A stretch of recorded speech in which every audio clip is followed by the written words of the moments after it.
So we'll be done at the CLE at 2:30.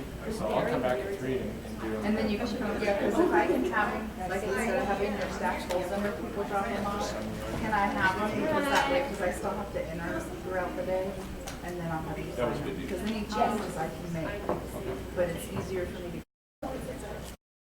to stay on our system. So that works. Chris Marshall has joined the conference. Okay. Going to call this meeting to order. It's the quarterly meeting of the Mohave County Employee Benefit Trust Fund Board of Trustees. It's Wednesday, November 6th at 9 a.m. Do we have everybody, a quorum, and anyone on the phone? Madam Chair, I believe we have Mr. Lauman on the phone. Loxman. Sorry. Artie, are you on the phone? Artie, are you here? Chris Marshall from Bucks on the phone. What? Oh, the actuary's here, but let's say, has Artie Loxman, are you on the phone? Okay. All right, but we have a quorum? Yes. All right. So, let's see. First thing we're going to do is we're going to have a call to public. Is there anyone who would like to address this trust board? Nobody? You want to? I think that the issue you want to discuss is going to be within the, it's already being addressed. Okay? There's an agenda item for it? It's in the Madam Chair. I believe it's number 11. There's an update. Yeah, Madam Chair, that issue is built into the PBM's presentation, so we'll be addressing it in there with numbers. Okay?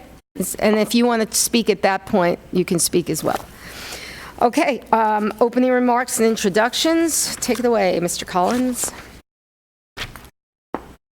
Oh, wow. Madam Chair, I didn't realize I was going to be doing this one. Okay, so Madam Chair, members of the trustees, fairly generic board meeting. We're going to go through a bunch of updates. We have the actuary here. We're going to do some of the administrative things, such as discussing the surplus with the actuary. We're going to do the wellness update. We are aware, so that everybody knows, we are aware that there have been some issues and some concerns on the generic structures. They have actually been addressed structurally. We also had one, they kind of go in that item of whoops, we discovered that element that wasn't known at the time. We had that with diabetic syringes as well. So we are aware that Supervisor Bishop is here and that others may have had a similar experience. We built that into the presentation, so once we get to that with Navitas, we'll walk through that, and frankly, happy to address anything else along the way as well. Who wants to speak? That would be the time to do so. Okay, first up is our wellness update.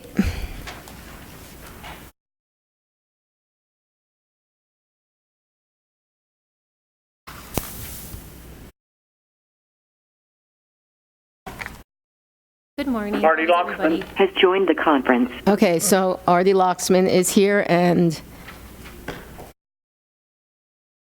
excuse me? 1 second.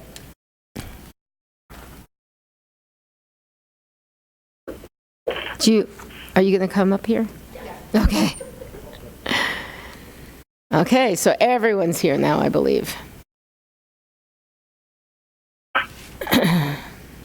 All right, good morning, everyone. My name is Missy Jensen. I was here not at the last renewal meeting, but the meeting prior to that. And so I'm the Senior Wellness Consultant with Aaron Collins and Associates. So I'm going to be going through a quick update. So Aaron basically stated that my memo was boring. So what I did was I put together a presentation for you so that we can hit the high points and hopefully not put you to sleep before we get through the fun stuff, which is financials and things like that. And so basically what I'll be running through this morning with you is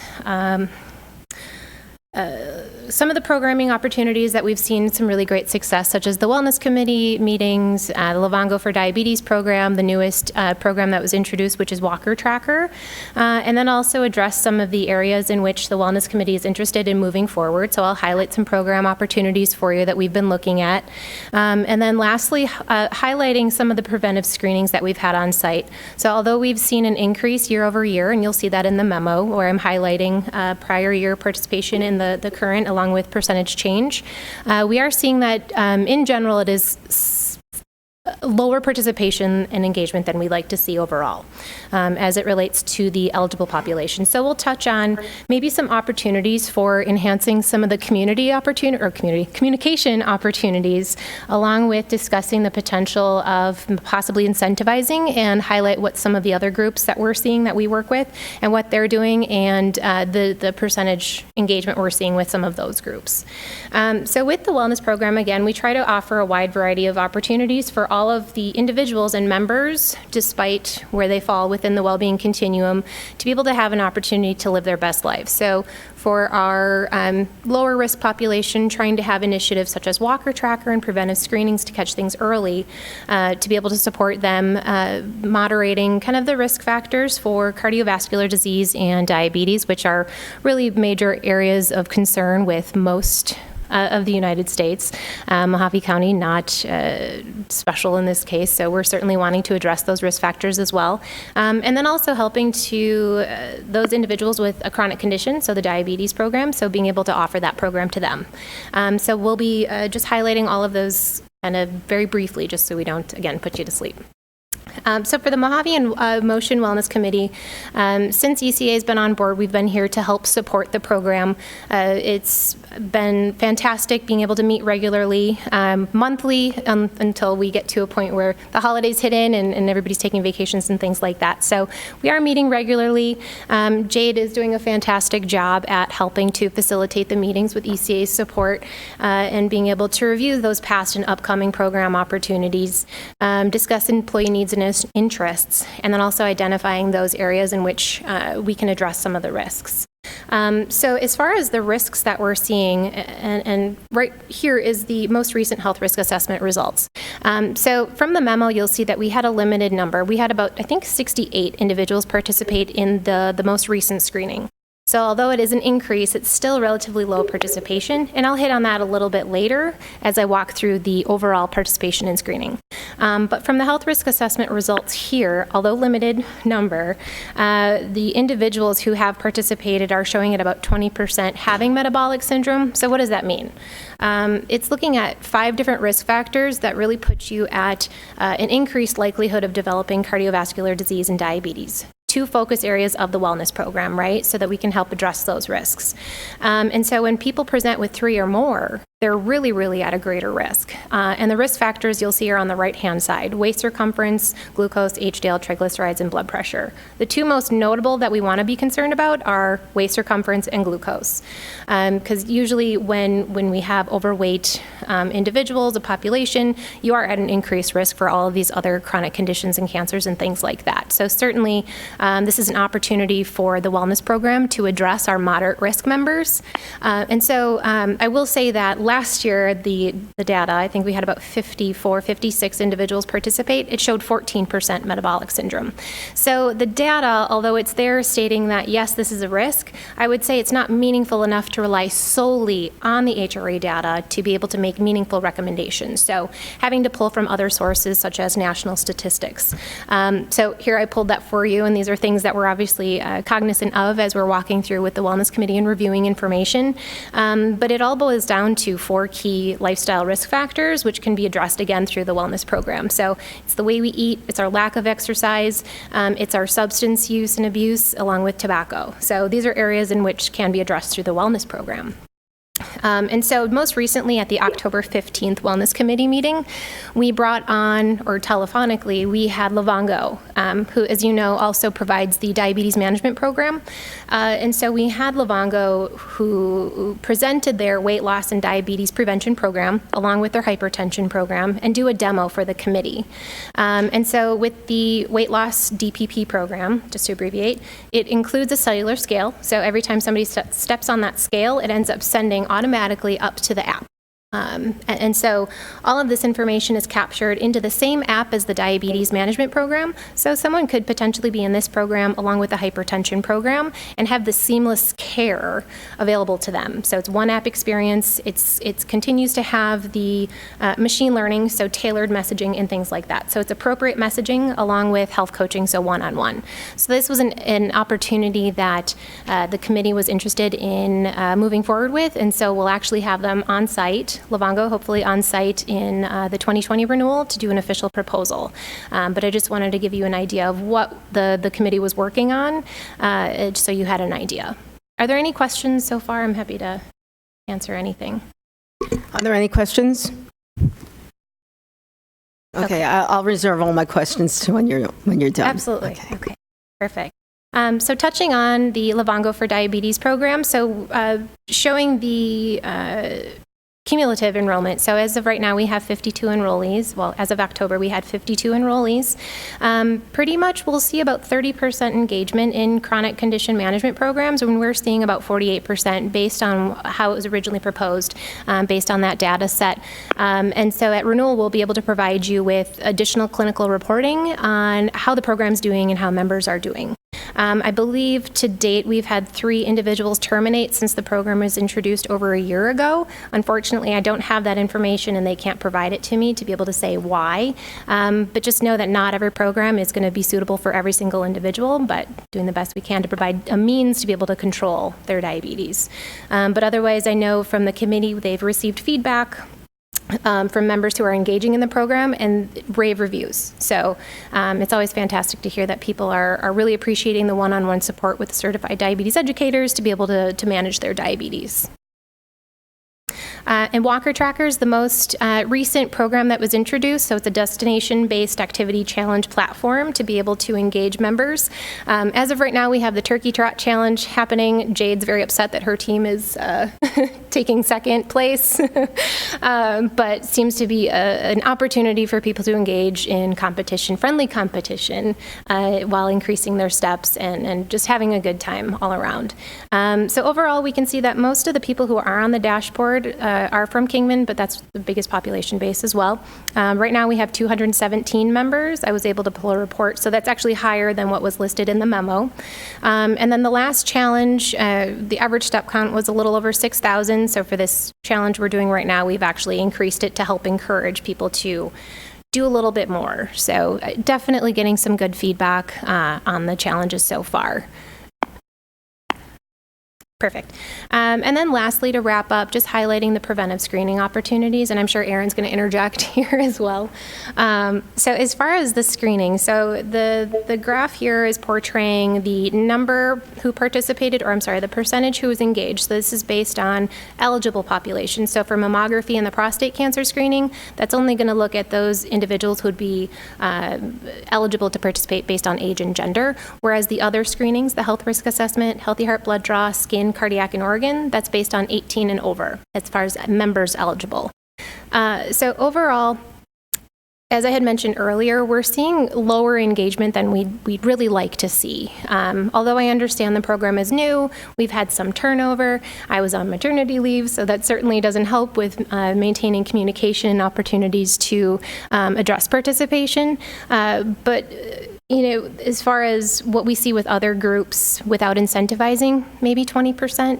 So we're falling short. And really, at the end of the day, if we don't have people going through, getting screened, then they're not going to find things early, which was the purpose of implementing the preventive screenings, along with being able to identify risk factors and things like that.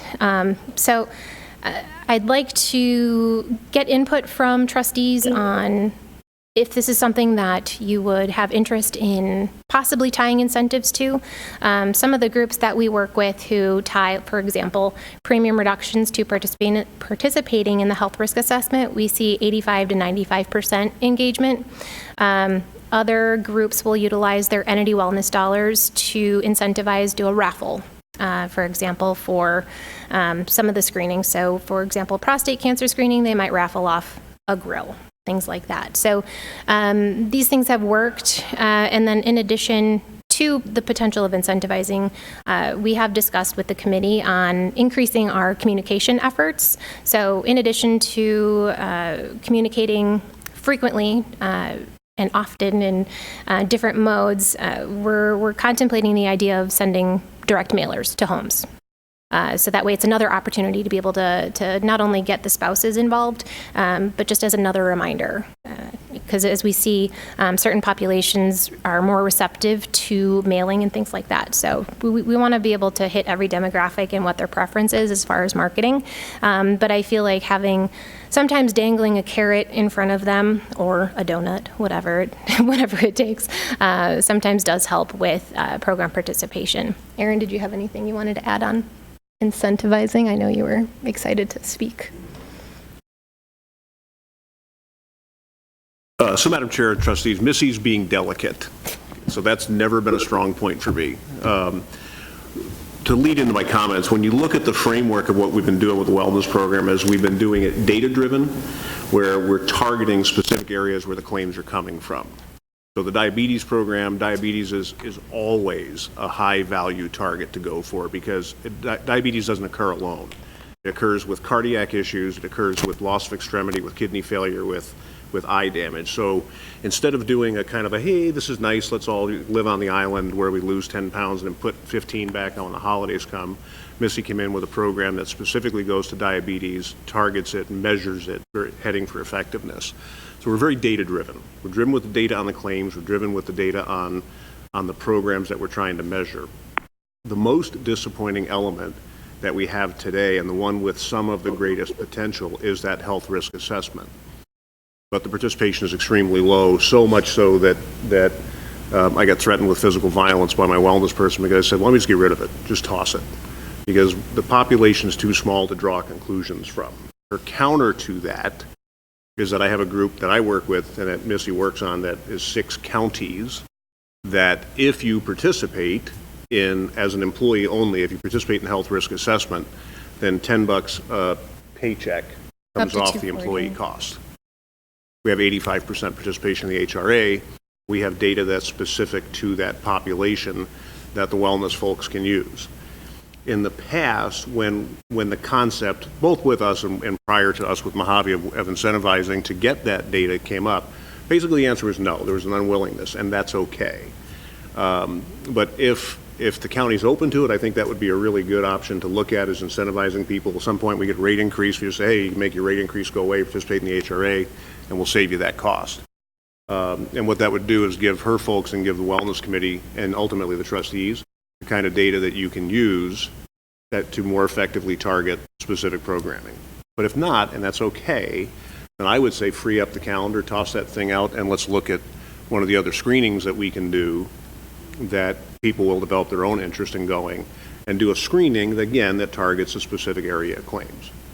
So that's kind of the debate, and what we're doing really is floating a trial balloon today to say, hey, there's different views on this thing, but are you guys open to the concept of looking at building an incentive in to use the HRA so we get better data to target wellness programming? How was that? Okay, thanks. Any questions? Okay.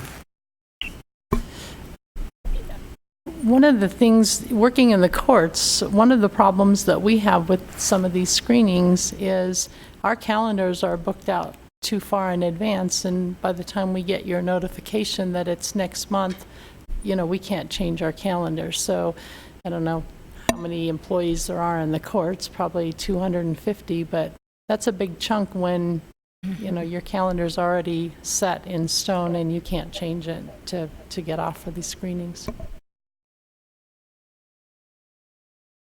How much, just because I don't know, Verlin, how much notice do you guys need? Is 6 weeks? What a calendar, an annual calendar ahead of time, so you know what's a realistic?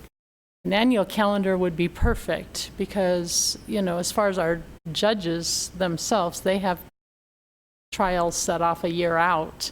Certainly for criminal cases, it's 3 or 4 months out.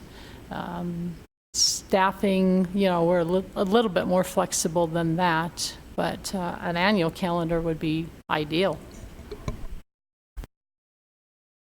Okay. Anyone else? Okay. With everything, how much participation and how much time would you need before we can actually see how this affects our bottom line? So I think traditionally it's 2 to 3 years of being able to see how this can actually make an impact. I would say Aaron, have you worked with the actuaries in the past on kind of evaluating programming opportunities? And I know 2 to 3 years is general, so it could vary. But as far as tying it back, you can speak to that. The standard is 2 to 3 years to start to see it. Where we see it, Madam Chair, and Missy's referencing a county group that I'll talk about in just a second. Where we see it on my side of the world is we see it on typically in areas where we're doing specific targeting. And breast cancer is the one that always comes in.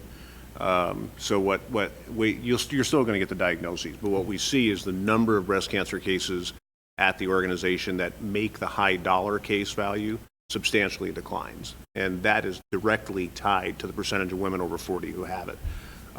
In other areas, it'll be on pneumonia cases will correspond to your flu and pneumonia vaccine rate, typically about the 3-year mark.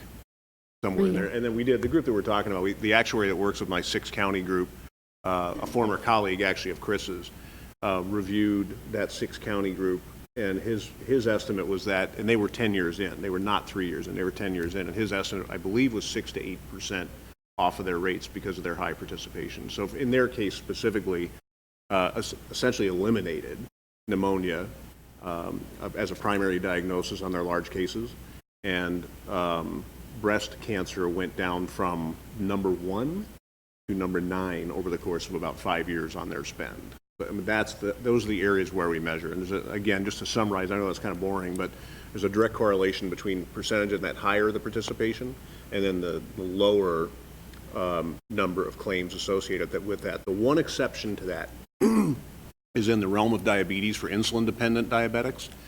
And quite the opposite there on the script charges. What we typically see with insulin-dependent diabetics is that the medical claims drop, but that the pharmaceutical claims actually go up, which is a good thing because they're using more test strips to measure, and they're more frequently, regularly, consistently using their insulin to manage the disease and then offset some of the secondary things that go with it. So those, again, a lot of information, but it's not a clean answer. It tends to be about the 3-year mark. We see the tip. And it's directly contingent on those participation stats. Thanks. The Livongo for diabetes, and that was put in, that was from our... About a year and a couple months. And you're saying that the participation there is... I would say it's fantastic. It's personally. fantastic. Okay. And how do you measure satisfaction? I mean, do you send out surveys or do you just do one-on-ones? So what I've done, I believe I did it last year, and I can certainly do another one, was an overall satisfaction with the wellness program in general, and I did receive feedback regarding Livongo for diabetes, but we don't want to go out and directly solicit to these members just for privacy. That was my reasons next as well. question. So, I mean, but you can't lawfully know somebody has diabetes and say you're qualified for this program. And so how do we get that message out to everyone? Because we got people all over the place. Absolutely. And so I forgot to mention, we do direct mailers. So we do work with the PBM to be able to identify any newly diagnosed and provide that information. Oh, so you do know? Yes. People I mean, as far as that, but me reaching out specifically, I don't have their email addresses, and I don't want to go to Jade and say, hey, can I get a list of these individuals? Because we want to keep their privacy. We want to keep it confidential. You know, when we first started the wellness, and I do think it's been successful, and I do hear positive things about it, the idea was to keep it in departments because that's the best way to get information because each department is manageable, the whole county, not so much. So have we ever tried doing a director's meeting where you give them all this information, then they can have a staff meeting and, do it at that level? I know that we've had offered to be at meetings and things like that to help support. I'm not talking about you guys being there. I'm just saying giving the directors, because people are not going to want to talk, or they won't even talk then. But if it's a smaller group of people, like a manageable group of people, and they have whatever the handouts, whatever, I think that's probably the quickest and best way because everybody has staff meetings, I would assume. Mm-hmm. And Madam Chair, just for a record, Mike actually had us in 6-8 months ago, Mike, to a staff and elected officials meeting. We have not gone below that. That one was excellent, but because I think now we're past it. But that was kind of getting away from the concept, making sure people knew that you guys don't have that data. Right. That was really, the privacy issue really drives it to a considerable degree, and I think that issue from here appears to have largely gone away. People realize none of you were sitting there flipping through their medical records at night. So Mike was kind enough to do that. But what you're talking about, Madam Chair, any way we can filter it down, like with Verlin and the courts and whatnot, is always helpful. Maybe every department has a meeting for, our benefits change, and so they can ask questions. Jay, do you do that? Do you go in and actually talk to departments? Because I think that's the best way of reaching the most amount of people in an efficient way. So it might be just something to consider.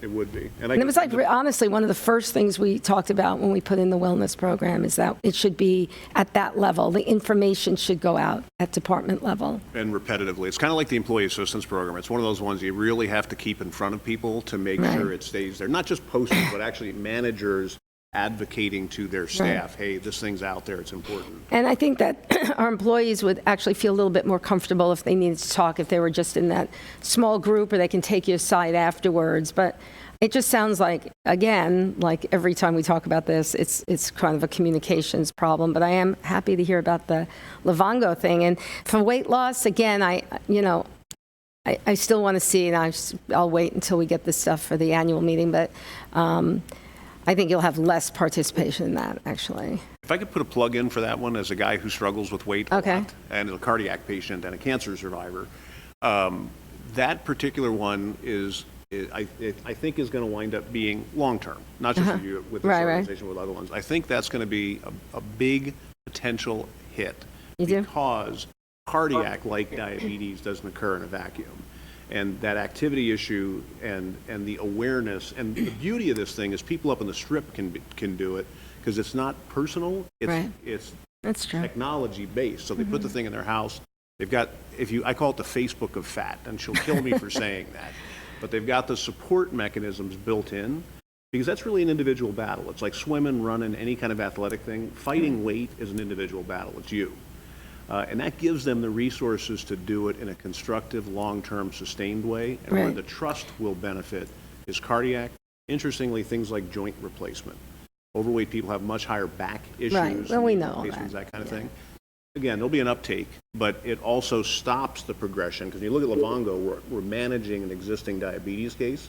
The concept here is to stop, arrest, slow down, and even reverse. So it's just like a device that you put on your scale or something, or is it a scale itself? So they actually provide you with a scale. So they'll mail it to the home for anybody who ends up signing up and who's eligible, based on a certain BMI criteria that the trust can certainly establish. And I've actually participated because I don't want to promote something that I've not actually engaged in some capacity. And so honestly, I've struggled myself with, making sure I'm eating healthy, exercising, and the scale sometimes hates me. But I've had the opportunity to be able to work one-on-one with one of their registered dietitians, their coaches. Can I ask this board, would you guys use it? Because we're like of a certain age, and when you're younger, you're used to this technology in your face all the time, but we're not. Would you use that kind of technology for weight loss? You would? Yeah. Yeah? All right. Yeah. We're going to be talking more at that. It's interesting. Yeah, absolutely. We'll be providing additional information and actual demo information for you at the next. All right. Thank you. Yeah, absolutely. Any other questions? Yes. Can you put on your mic? It's not working? Hello? Oh, we hear you. So say you were saying you would give $10 to the employee to use these programs, or you would say, well, we're not going to increase your premium. And I was wondering how you keep track that they're participating. I'm on the foundation of the hospital, and we give 35 scholarships to the Wellness Center for people that can't afford.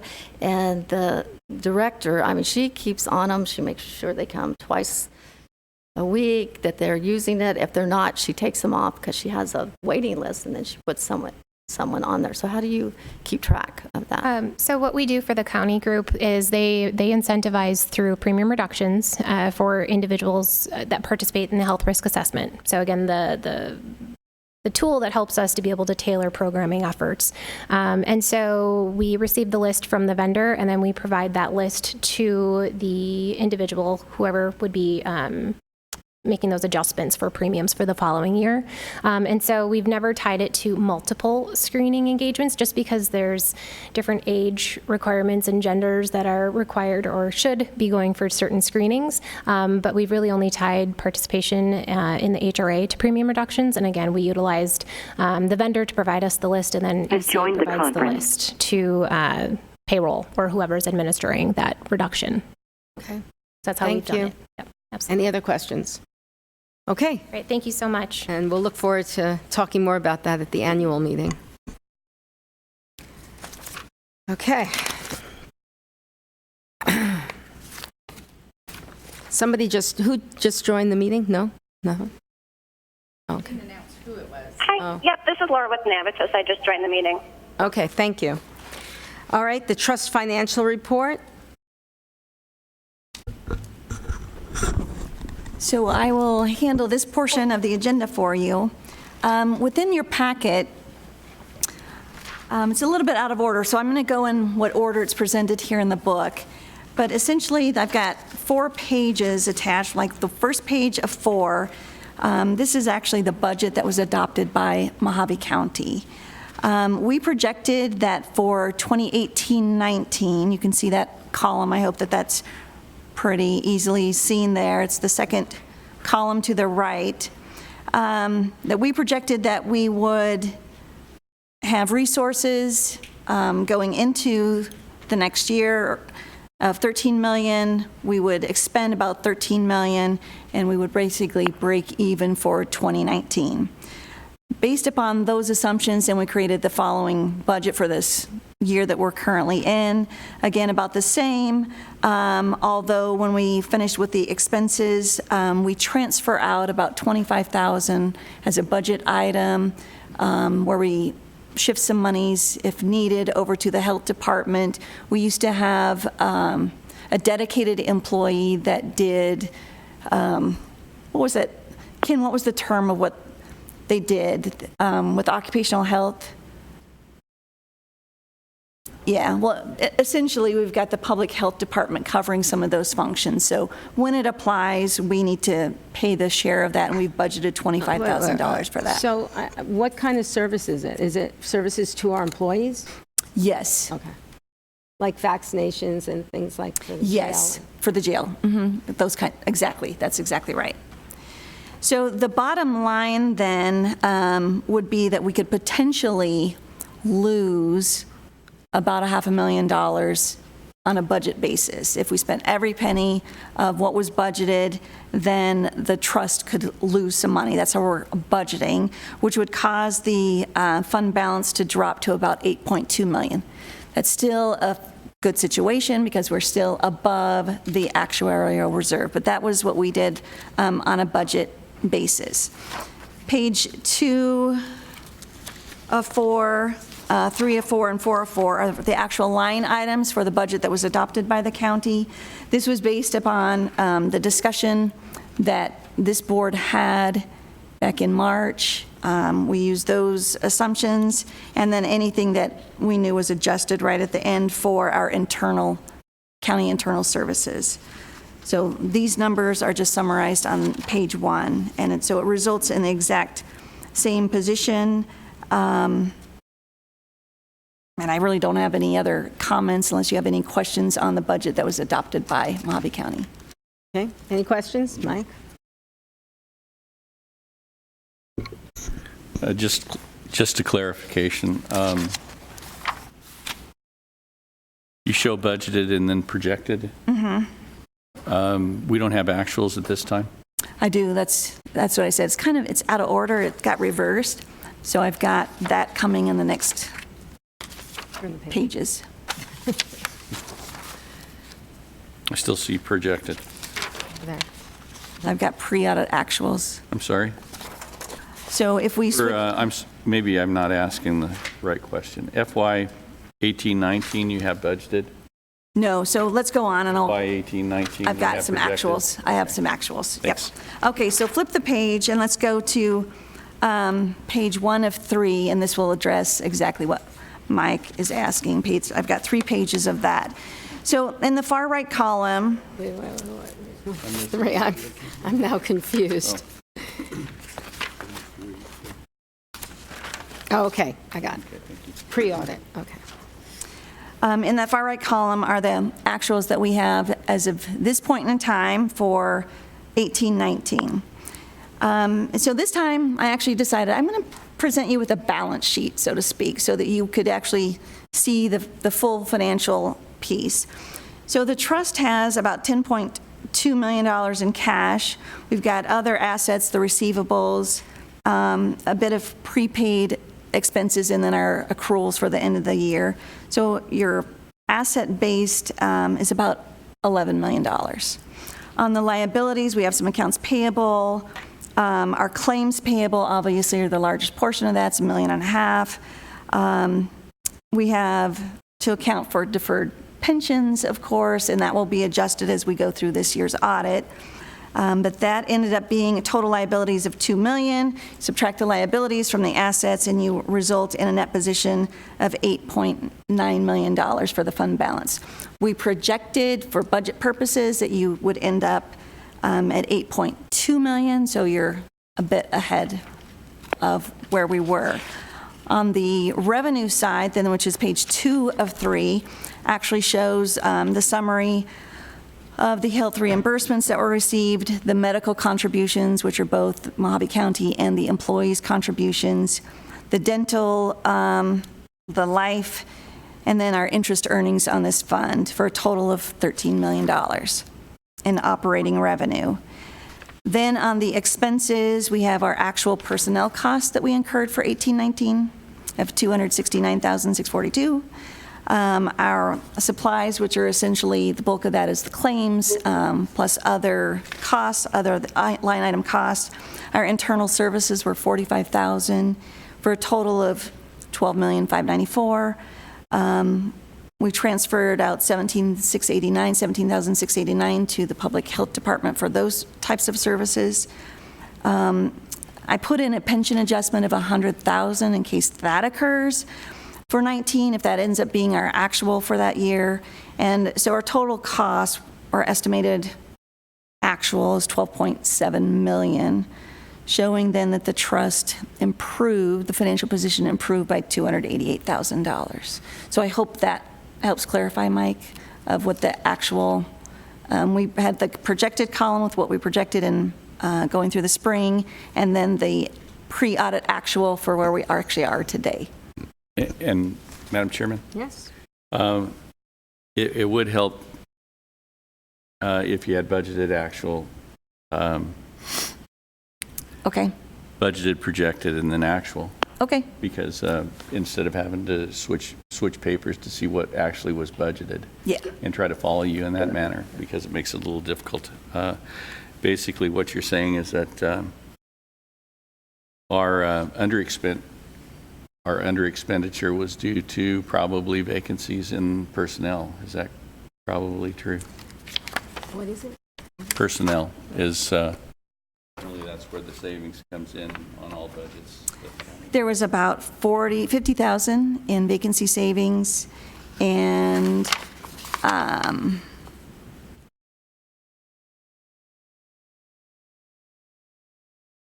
no, it was a little bit less than that. The budget was $282 and we had $269, so $20,000 there. Most of it is actually in the claims. So the claims are the primary amount. We budgeted at $11.4 million, and our claims are about $11.1. And I don't have the line item on the actuals, but that's where they are. We're doing better than we thought. Yeah, Right, a little bit better, by about $200,000. 200,000? If you can remind, since we're going to be watched by our employees, tell us what our actuary told us was a conservative, healthy balance to carry So the prior year, we were using $7.4 million as the actuarial reserve. I think that we had increased that by $500,000 to carry over for contingency. So the bottom line, from my recollection, was $6.9 million at the very. So we're doing very well, Yep. which has been sort of the case every year, even the year that we took out some money to do some things. So it's been managed very well. Yeah. And I do think the wellness had something to do with things.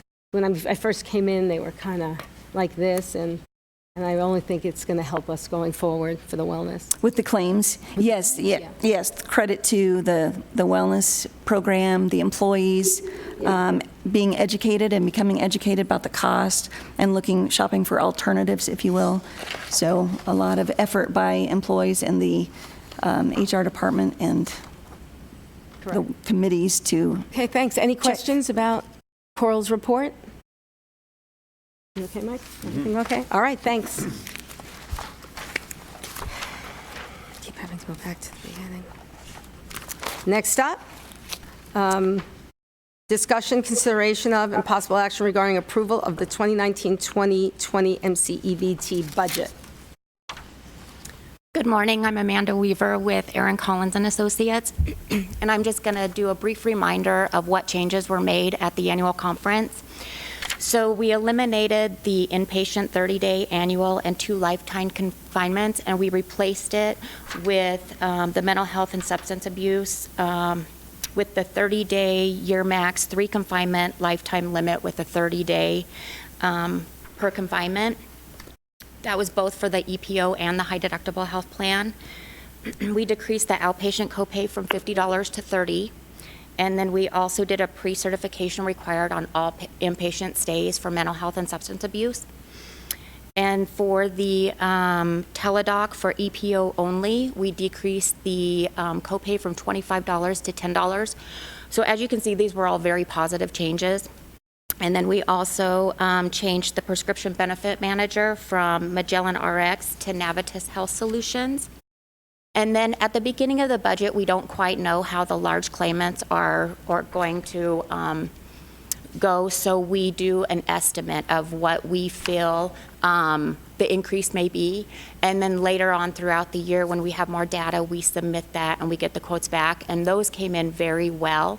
And so what we do in that case is we take the dollars that we had estimated for the stop loss and we put it back into your general admin fund.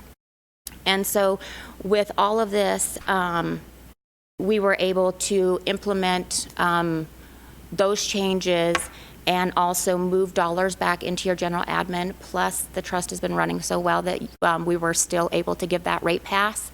And so the rates just held flat.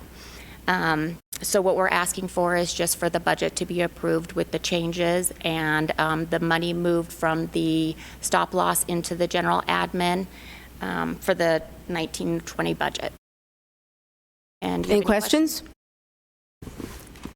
And so we need to approve this. Yes, please. Okay, so I need a motion.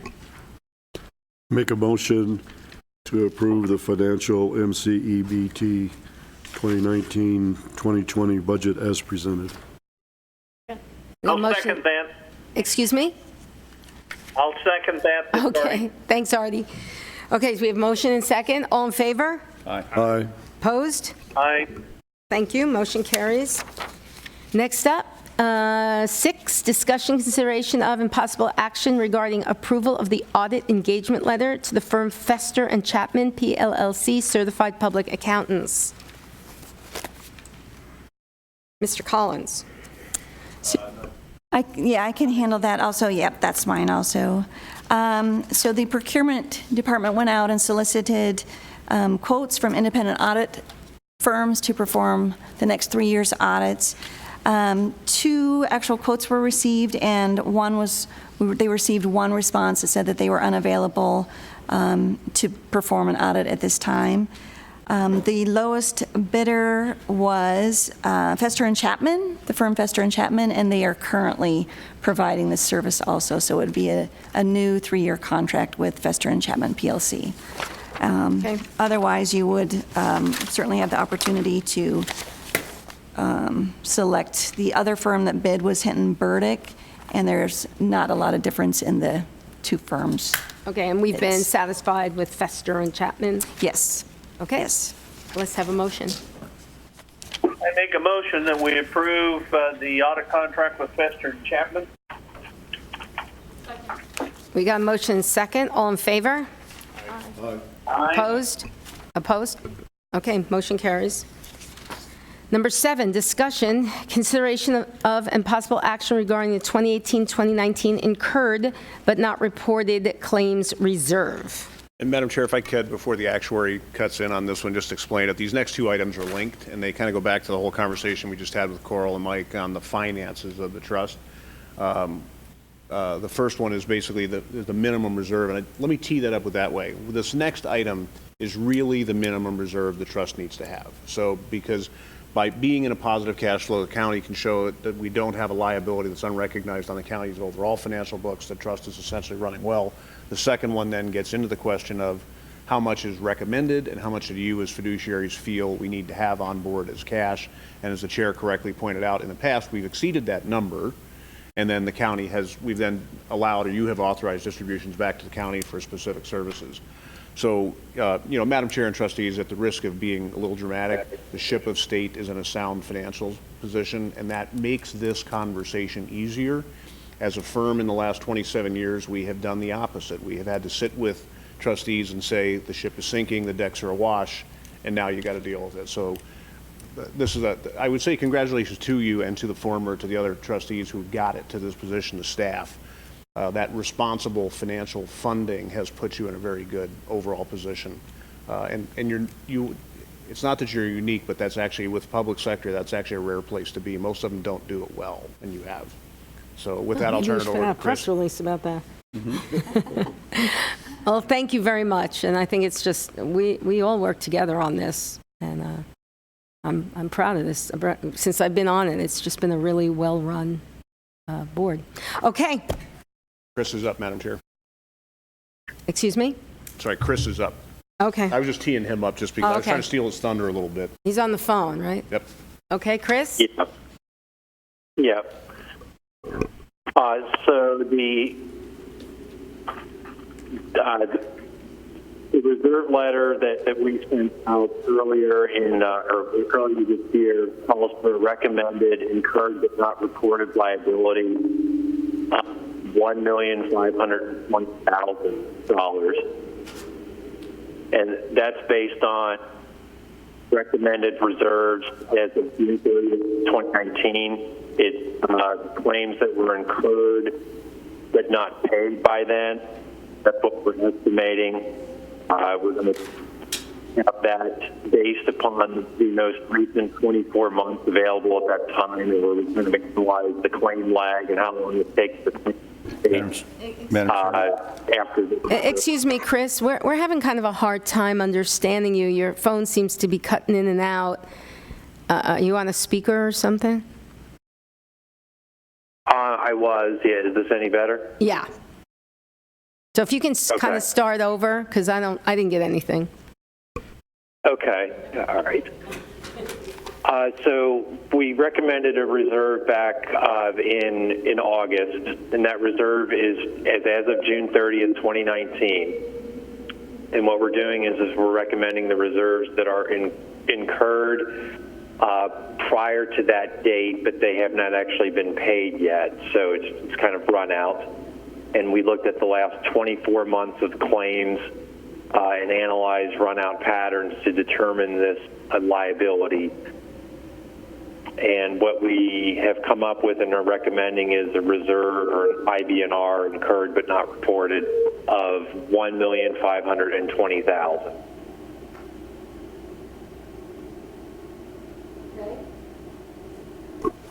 I didn't know, does anybody have any questions or anything about the development, or typically this, and for most cases, this comes out to be roughly 1.5 months of claims, give or take a half month, depending on how the lag runs. Okay, any questions, Chris? Okay. Is that it for this, or is there more?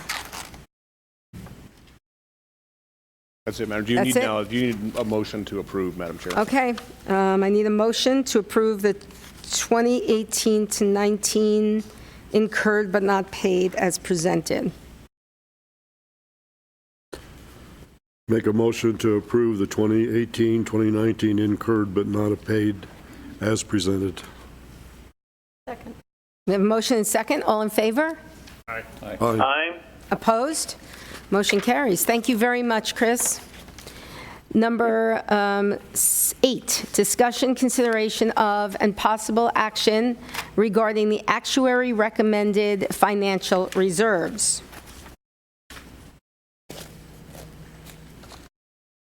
Okay, so. Okay, go, Chris. I'm sorry. I thought I was going to tee it up. Go. You're good. Okay, sorry. Yeah, we also in that same analysis developed a recommendation for the contingency reserve. So this would be recommended 6 months of claims and administrative expenses to hold in reserve. So we looked at the last projection of claims from when we did the analysis at the beginning of the year when the trust approved the rates, and we used that to determine the anticipated 6 months of claims that we would want to reserve for. And then we also took into account the administrative fees throughout the year and set up for up to 6 months of reserve for those fees as well. So you basically got a half a year in reserve if you needed it, if experience were to run adversely. And that amount was calculated to be $5,546,000. And that's as of July 1st, 2019. Okay. Any questions? Madam Chairman, just one question. What was the recommendation for the last couple of years? Madam Chair, Mike, I apologize. I don't know. We're in the same general vicinity. It's more a measure of the number of months of claims, Mike, so it varies by years, but it essentially runs up about 6 months. I apologize. I can look that up and get it back, and I can actually, if you would like, I can make a call to the office and check. Okay, thank you. Any other? Okay, then I need a motion. I'll make a motion to approve the recommended surplus as presented. I need a second. I'll second it. Okay, motion second. All in favor? Aye. Opposed? Motion carries. Number 9, discussion, consideration of, and possible action regarding the 2019-2020 risk management plan. Okay, Madam Chair and trustees, I always caption this as one of the most important yet least read documents that comes with trust administration because it's got the history and whatnot. But a key component to it is that it sets some of the work things that we're looking at doing in the coming year, we're recommending, and then what we'll do on the back end is we always come back and say, this is the ones we completed, this is the ones we didn't. So a huge one this year potentially is healthcare reform. And this one, we were talking about pro forma stuff. This one's pretty much pro forma all the time, but there is a case heading to the Supreme Court as to whether or not, because the Congress withdrew the penalties for not having coverage on the individuals, whether or not, in fact, the entire law was invalidated. And the quick summary in the background is that there was an oversight when they passed the law, and they didn't include a reconstitution provision in the act. As voluminous as it is, that's kind of a shock. So there'll be something in that says, if any part of this is struck down, the rest of it remains intact. So that provision was not included. Secondarily, when it went before the Supreme Court on a 5-4 split vote where the presiding justice cast the deciding vote, what that provision, which was the basis of the challenge, was upheld as a tax, and said that since it was under the taxing authority of the Congress, then the rest of the bill held. So pretty interesting. So that provision is now on its way back to the Supreme Court because it's been removed. So it goes back to, does it in fact invalidate the entire law? So from our side, it's basically, we're going to be doing the same thing you are. You're watching the news when the rulings come out in June, I believe it is, Ryan, right? When they issue all the rulings, somewhere in there. And so in the middle of that, we'll have a presidential election that's heating up. So stay tuned. It's going to be an interesting, I'm old enough to remember the old wrestling with Andre the Giant. It's going to be the Andre the Giant type wrestling. But again, you know, honestly, it's highly conceivable that in fact the entire thing can be struck down based on the logic of that original opinion. And the new Supreme Court, the makeup of the Supreme Court. And that's who's going to do it. If it's going to happen, it's headed to the Supreme Court now. It's on the docket. And what would that mean? Like, what would happen the next day if they struck this down? I don't think anything will happen the next day. I don't know how the Supreme Court works in terms of stays to give Congress a chance to act in the middle of an election year, right? Which is kind of like running your sprinklers in the middle of a nuclear attack. But I don't think anything substantially will change in the short term. But if it's not, then literally everything's back on the table because absent state action, the age 26 is out, the lack of pre-existing conditions is gone, all of those popular components. They'll be in contractually until the end of everybody's plan year, so at a minimum, we would have July to December. But literally nobody knows, Madam Chair. It's a crystal ball. But again, I don't want to get anybody upset who's listening. I mean, these are just because you say that the pre-existing conditions stuff would be taken out, that still would be our choice. Correct. Yeah, so I don't want to freak anybody out. It's the statutory mandate. Right, it's the mandate. Statutory mandate disappeared. Okay. So Any questions about that? It's already baked into the pie. Right. It's interesting. Any questions? Nothing? Okay, then beyond that, we've got a request for proposal for long and short-term disability coverages, where obviously the wellness will be that's just an ongoing thing. I would say the one thing that's helping with the wellness right now, and I would credit Ken and Jade, their continuity internal to the department makes that thing click. It's the first time they've had regular meetings. They're bringing them together. They've got representation from Havasu and Bullhead. So it's a slog, admittedly, but you've got people on there who care and who are actively participating and advocating. And we've got participation from the courts for the first time. So whatever the outcome, however you wind up getting there, this is the right path. And I think staff always gets beat on, no matter what organization you're in, but these guys are actually doing a really good job bringing people together. So we're going to keep working with them. We're going to be working with Ryan, and we're doing this statewide. Updating all of the vendor contracts to include cyber liability. We all know the deal with the attacks, with the ransomware attacks, but so we're going to make sure that we have included in the contract requirements for some element of cyber liability, so in event a vendor's platform becomes the source of an attack on the county, there's some source of recovery through insurance for that. We're looking at Blue Card is one that looks innocuous. It's not. Blue Cross Blue Shield for the first time is giving very serious consideration to allowing access to their national network through the card. So if it goes through and if they can administer it, one of our clients was the pilot. It was a struggle, and they're still struggling with it, not on the client side, but on Blue Cross's computer side, because our Blue Cross is chartered strictly for Arizona, whereas you have Anthem, which I think has 19 states. So it's new for our Blues to do all that multi-state coding. But if this passes, if we can troubleshoot it through with that other client, what it'll give your employees the ability to do is go to all 49 states with that Blue Card and get services on an in-network basis. So particularly for as close as we are to Nevada, this group will benefit because of the discounts in Nevada, the Blue Cross discounts.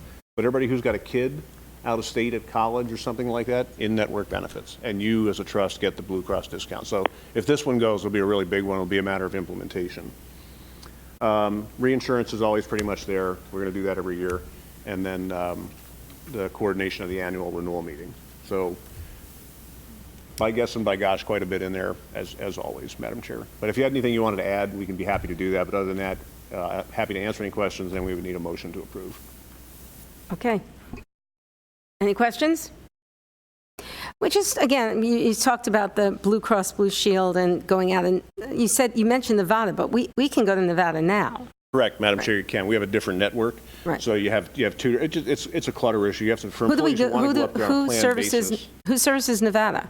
It's Aetna POS2. Okay, so this would be through Blue Cross. Yeah, so it would just make it easier. One website. Okay. Yep. Perfect. And I will tell you that Aetna POS2, when you look at the claims charge, in addition to anything that we might have got from wellness, that Aetna thing was big. It's some of the best savings we ever got in Nevada, because a lot of the emergency care from here, helicopters to Nevada, excellent discounts. Fantastic. Good to hear. Okay. Yes. Aaron, can you tell us a little bit about the cyber liability and what actually would that entail? Okay, so excellent question. So Madam Chair Verlin, so basically we would add a provision. All of the contracts with vendors today have a provision mandating they have certain kinds of coverage. So we have for ECA, we have errors and omissions coverage, auto liability, general liability, all that. We would add a requirement for a minimum dollar value of cyber liability to cover, which is mostly excluded today. So if somebody hacked my website or Navitus's website or Blue Cross's and used that as a vehicle to get into the county or to its employees to do some nefarious thing, then that vendor's insurance contract could be attached and gone after by the county or the trust to seek recovery to help pay the damages. So is that damages that our customers whose information has been stolen would receive, or is that more damage for the recovery process for the county itself? It depends on how, it's a good question. Again, it depends on how the policy is written. So we're looking for a broad general limit that could be distributed either for Mohave for paying ransom, theoretically for recovering its systems, but then also in the event there was individual damage that was responsible to have a contributing element there as well. So the broadest possible coverage to cover the broadest amount of damages that the market will provide. Okay, very good. If there's no more questions, need a motion. I make a motion that we accept the 2019-2020 risk management plan as presented. All in favor? Aye. Opposed? Aye. Motion carries. Number 10, discussion. Sorry. Discussion, consideration of and possible action regarding ratification of the 2019-2020 reinsurance. Okay, so Madam Chair, this is one where the board is asked to retroactively approve an action taken. And just as a quick refresher, we don't do the renewal process until April or May. By then the budget's adopted, so we make a projection based on where we think it may come in. And frankly, we do a conservative projection because you don't know how the large cases will develop on the second end of the year. But Amanda was talking about this one. And what this is we did a budget based on, I think, 15% or something like that. And at the end of the day, we got it in at like 7 in the memo. So what we do is we take the excess dollars and we put them down into the general admin line item. And I will tell you, and Amanda actually did this reinsurance shopping. That's why I had part of the reason I had her do the budget. Just did an extraordinary job. Okay, so she took it out. She went to market. You can take a look at the spreadsheet that's back in there. We got declines meaning we're not going to turn it in at all, or they just said, hey, we're not going to waste your time from 10 markets. We got positive returns in by 4. I'm trying to find the number in my budget. So, yeah, so we had, and the final renewal that came in from Sun Life after Amanda actually got done doing the discussion was 6.86%, so 7% over last year. Frankly, excellent number, and about $184,000 less than we had budgeted. Wow. So it was really a good job. I'm putting her on the spot a little bit, but the reality is she took care of this and came back and handed it to me, and I'm like, okay. So then we went down, showed it to Ken. He gleefully signed it. So what we're asking you to do is to retroactively approve that binder of coverage July 1. Okay, so we're just ratifying it. Okay. Any questions? Motion time? Anybody? Retroactively approve the 2019-2020 stop loss contract with Sun Life as presented, continuing with the $145,000 specific deductible and the $137,000 aggregating specific deductible. Okay. Second. Motion second. All in favor? Aye. Opposed? Aye. Motion carries. Now to 11. Okay, Madam Chair. So in this one, what we're going to do is Laura is on the phone. She's a non-pharmacy customer service rep we've been working with her for years on accounts. Carla is the clinical account executive. She's the pharmacist. And again, we've got this built in because we know we did have some issues on a couple of 2 specific items. But Carla's going to walk through the overall presentation, and then we'll pause when we get to the issue on the generic versus the brand, but then also look ahead and talk about where we're going to be heading into. Okay, and this is the presentation that's in our packet. That's correct. And it should be popping up on the board as well. Okay. Carla? Carla feels like she's walking to a guillotine right now, so if you see the step. Hello. again, thank you for having us, Madam Chair and trustees. We appreciate the opportunity to be here today. And I'll let Laura introduce herself. Hi, thanks, Carla, and thanks everyone for having us. My name is Laura Phillipson. I'm a client services executive in our Phoenix office, and as Darren mentioned, I've been working with them for several years. So what we'll present today is just a high-level overview of the implementation and transition to Navitus, and then Carla has a little bit more information just about some of the bumps that we've experienced along the way. So if you look in the packet, we have the hierarchy slide, so that's where I'm going to start for the presentation.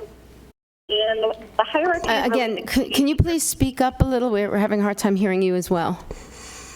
Oh, I apologize. Can you hear me now? Yes. Okay.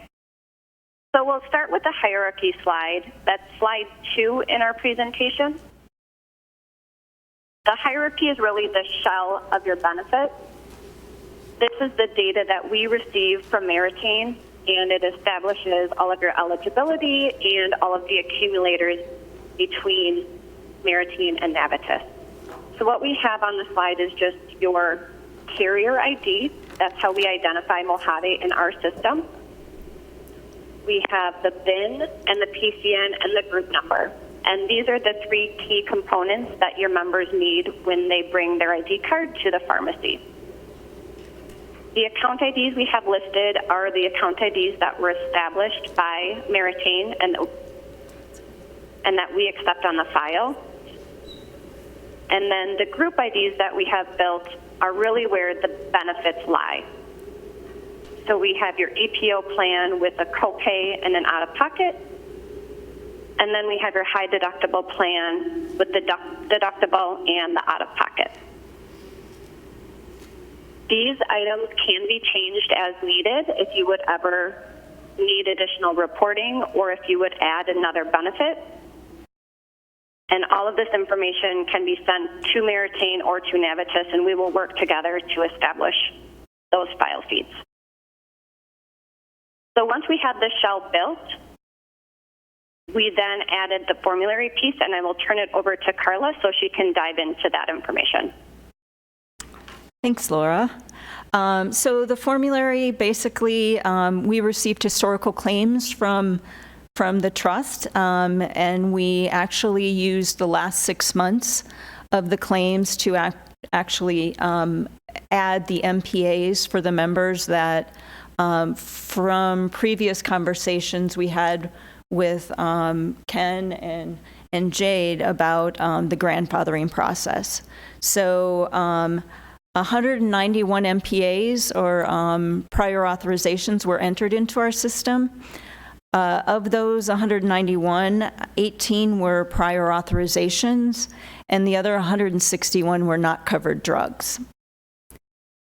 We also sent clinical transition letters notifying the members of the change and providing alternatives to those not covered medications, and those went out on 10/10 of 19. There were 124 letters mailed to 124 unique members. Just to review what we had discussions with prior to the implementation, the selected formulary was our traditional 3-tier formulary. We also added for your members the Navitus Complete Vaccination List so that they could also, in addition to getting vaccines through the medical side, they're able to get them through the pharmacy at Walgreens, CVS, whatever is convenient for them as well. And just to another reminder, the specialty medications are filled through our Lumacera pharmacy, which is based out of our Phoenix office. Those would be the ones, it would be shipped from our Phoenix office to your members. And then if there's medications that the Lumacera pharmacy cannot fill, we have a wrap for Walgreens Specialty Pharmacy. All right. There is I'm going to spend some time talking about post-patent rebates because we have had some issues with members getting their medications in this particular category. So post-patent rebates, just to give you an overview of what those actually are. When a brand name product goes generic, a lot of times the drug manufacturer will provide a rebate. So in order to incentivize the continued use of the brand name. So that is a significant rebate, and the main ones that we saw disruption with for your members was Synthroid, which is a brand name product, and actually the generic is levothyroxine. So typically, if you do not have the post-patent rebates, the levothyroxine, which is the generic, would be in Tier 1, and the Synthroid would be at Tier 3 or not covered. If you want the rebate, which the post-patents were signed up for on the implementation process, the Synthroid would be at Tier 1, so it would be a Tier 1 copay. Basically, the member would then get obviously the brand name product at a Tier 1 copay, and the plan would basically pay $0 after the rebate. So basically, the member is able to get the brand name, which is usually a good thing, for the Tier 1 copay. Where it comes into a tricky situation is when there is a high deductible plan. So that's when we had several members have concerns about having to pay a brand name product up front. So what we did is we actually, for the high deductible health plan, we effective, it was 9/15, it was removed from the formulary, the post-patents, so everything went back for the high deductible, so that the Tier 1 was now the generic, and the brand name was Tier 3. Okay, I just wanted to ask a question really fast. So this was just an oversight. It was something that we didn't expect happen. So for the people who were affected, is there any recourse for them? Because some paid quite a lot out of pocket to at least get the money back that they had to put out. We can look into that. Laura, we didn't do any evaluation on that. Did you want to jump in? Yep. So if a member paid out of pocket, we wouldn't have those claims in our system. However, if they are able to send in a receipt to our claims team or to Carla or I, we can accept that through Aaron's team or your team as well. We can then have our team reprocess those claims and issue a refund for anyone that paid out of pocket. Okay, does that solve the problem? I know we have a couple people here that had this issue. Is there something you want to add? Jean? Supervisor Bishop? Okay. She's been sitting here patiently. Good morning. I'm Supervisor Jean Bishop, but I'm here this morning as just Jean. I'm a county employee, and I'm not happy with some of the things with our insurance provider. But first off, I want to mention the things that I am happy with, and that's the risk assessments and the programs that are being offered that I always take advantage of. But one thing I wanted to mention, the last risk assessment, they did identify a thyroid problem. And I went to my physician immediately because I've made really, really good health, and I don't like to hear that maybe there's a possibility of something going awry. So I'm still waiting for a referral. I went back to my medical provider. I said, it's been quite a while, and where's my referral? And they said that my insurance was hard to deal with, and they still haven't been able to get me a referral. So I hope I get that referral before something serious happens. Sure, But yeah. I'm sure it's nothing, but, it's concerning. Right. Have we heard other things like this in the county?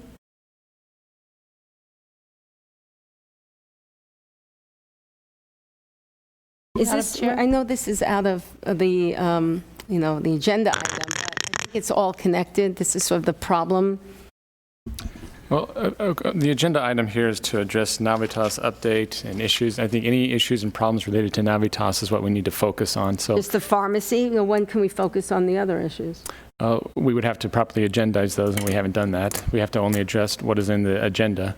And if these are issues related to Navitas, then go ahead and address So those. let me connect this. While I was at the health assessment, getting this thyroid thing identified that I may have, I went by the table for your provider for the prescription drugs and lodged a complaint, and was kind of ignored, saying they hadn't heard of any problems at all, and I was the first to mention anything. So I thought it would come to this meeting and address my concern, which has been addressed. My husband does take the Synthroid because he can't get the generic anymore that he used to take. So his last prescription filled in late August was $105. The generic, if he had paid out of pocket, would have been $30. So I just wanted to call that to your attention, and I've spoke to other employees. I didn't ask what their prescription problems were, other than they can't get the generic drug anymore. They have to pay for the brand name, and it's very, very expensive, and they're not happy with our coverage as far as that goes. And I think our clerk of the board has heard from several employees as well. So, because we were under the impression that this was going to make things easier and less expensive, and so I'm not happy to hear these complaints, which I literally didn't hear until a couple of days ago, unfortunately. Okay. Yeah, That's all I wanted to hear point what out. Erin has to say to address this. Yeah, Madam Chair, and I'll address a couple things. The reality at the end of the day is it will make it less expensive. When we ran the original list of drugs that were taken at the time versus the new ones, the average cost out of pocket to employee on the most recent plan was $5 more expensive per script. Average. So that's always the deal. So the reality is that average is made of some are going to pay more and some are going to pay less. So across the board, I will tell you, and I stand by my original statement, this move will save the plan, not at the expense of employees, but will save the plan probably about $150,000 a year net operating costs on the scripts. Some employees will, in fact, pay higher copays because the former carrier was structured in a way that maximized rebatable drugs. Rebatable drugs are more expensive. They're the branded ones. So what they did is they chased the rebates, right, which lowers the overall cost, but not the net cost to the plan. So because they get a share of the rebates. This one does lowest net cost for the highest therapeutic quality, with 100% of those rebates passing through the plan. So to the extent employees are taking drugs that are in different copays, we're going to have that disruption. This specific one that the supervisors others ran into, frankly, was in fact an oversight. We did it the standard way we do it. Did not consider that doesn't work on the high deductible copays because the rebates come in after. I'm sorry, on the high deductible plan because the rebates come in afterwards. So once Ken called us, we got with Navitas, and I think we flipped the switch within about 24 hours, and then had to have it done internal, get their system coded to do it. So the reality is to go back on that one. I know that, again, I know this stuff all sounds like gibberish, but that's the mechanics that happen in the background. The challenge with getting those plans, and we can in the case of Supervisor Bishops and the others, they've got them, they can actually do it. The only challenge we'll have is on the generic, on the levothyroxine, some of these plans had, or some of these, Walmart, CVS, whoever, they have like a $4 deal where they'll issue a generic drug, a whole host of them for $4, specifically by saying we're not going to process the claim through insurance. So they're saving it on the admin side. So there's probably some portion of those 40 impacted people that had scripts that had a $4 one. They may or may not elect to. But the degree, as with Supervisor Bishop, that they've got a solid one, that's a solid receipt where you can show the difference, we can actually run a paper claim. So you kind of hit it at the end, Supervisor. The reality is this one was an oversight, not a structural issue. It was, we should have flipped the switch on that high deductible health plan. Didn't do it, did not realize the impact it would have. And then once we did, we flipped it, and then we started talking about how do we go back and make them whole. Okay, I just want to reiterate, and if I'm wrong, please tell me, all these issues that have come up are from the high deductible plan. Have we heard from anything else? I can't say that we have. I'm sure they have an HR where you've had that tiered disruption on the EPO side as well, where somebody was, hey, I was in a lower copay, now I'm in a higher one. That's natural. That's always going to happen with these switches. So I got a note from somebody, an employee, who had issues with inhalers. So if you're in so here's the problem. So if you're in the high deductible plan, right, and you're paying out of pocket, it's going towards your deductible, which is important in that plan. And then it's just cheaper to pay without that, to pay, like you were saying, from the market or whatever the incentives that the pharmacies give. So, that's kind of not fair. Well, that's an unusual situation because Synthroid is a lot more expensive than the generic levothyroxine. Well, I'm not talking about this particular, and I'll hand this to you, I'm done. It's about inhalers. Look at the one you have. Okay. The other one, I'll tell you just another one we run into, and it's not, again, not unique here, not unique anywhere else. It's just a fact of life is manufacturer coupons and how they operate on the plan, because you can get a situation where if a person has hit their out-of-pocket, or in common, they hit their out-of-pocket max, they're on a particularly expensive drug, they get a manufacturer coupon, the plan pays 100%, and then the cost comes back. They're actually making money on the drug. So, because the cost comes back to the participant, so we have those to deal with. So my only reassurance in here, and I'm not making light of the problems the supervisor had or anybody else is, these are normal disruptions, these are not structural issues. Okay. But again, repeat, if there's recourse for people who paid out of pocket because of our oversight, there's a recourse for them to be refunded. Absolutely. Madam Chair, I just happen to be one of the fortunate ones that was part of this levothyroxine mess, and it's a thyroid that you can't miss. You can't, you're supposed to take it at the exact same time every day, blah, blah, blah. So I think part of the problem is the letters were mailed out in October. My insurance started in July, so somewhere in between there, I had to fill my prescription, went to the pharmacy, and they said, nope, this isn't covered anymore, which is a panic because I have to take it. Can't get into the doctor in time to get anything changed or see if it is. So I paid for it, contacted Jade and said, what gives? And I am on the high deductible. And I will say that I did receive a refund after it was all said and done. And they allowed me to fill my prescription that time, and then I got the letter saying that, I needed to contact my doctor and get a new prescription.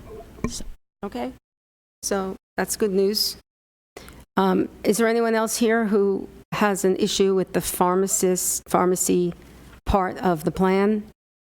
Have we, Supervisor Bishop, have we answered, or Jean, in this case, have we answered your question? Yes, but now I have to fill out a form to get my money back. Yeah. I probably won't do that because who has time to sit around and do paperwork? Well, it's a paperwork to get money back. I would have time. To call attention. Okay. Boys are. Right. So we need to, get that news out better about why it happened and how it's being rectified and how people can put in for their refunds. And I expect that that's going to happen through HR. And I want a report back, included, CC'd in everything you do on this. Okay, does anybody have any questions? I just asked a clarification. Did you already send letters? Were letters already sent? We did send letters to those members. One of your number 2 people right there that went out of network, and I didn't get a letter. For a grandfathered medication. It would have been for the not covered drugs, not necessarily the thyroid. Oh, okay. Yeah. Okay. Supervisor Angus? Yes. Just to kind of follow up, I also take this medication, but I am not on the high deductible. And when I went to fill my prescription, the pharmacy said, why use your insurance when it's cheaper to buy it? So it was like $8 and some odd cents for the month out of pocket versus like almost 14 in my insurance. So I didn't use mine either, and I'm not on the high deductible and had those problems. So just as an FYI.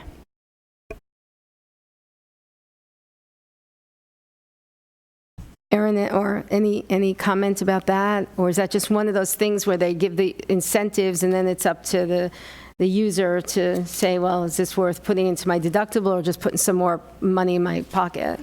Yeah, I'm actually not sure. So, Madam Chair, just because frankly, that's my favorite medication too. I don't have my thyroid either, so we all can have thyroid. Jeez, this is like a high percentage in this room. Because I know the contracting's done by pharmacy too. So the ones that you run into for anybody, right, is they still have those plans out there where they'll say to you, hey, if you don't file with the claim, we charge you less, and if you're still within your copay. So I'm not sure, again, how that happened, because it can be those $4 deals. Or some are 4, some are 5, some are 6. So I'd need to get with Ginny, Madam Chair, and find out what her specific thing is, and we can look in and see what happened. And if nothing else, we can understand it.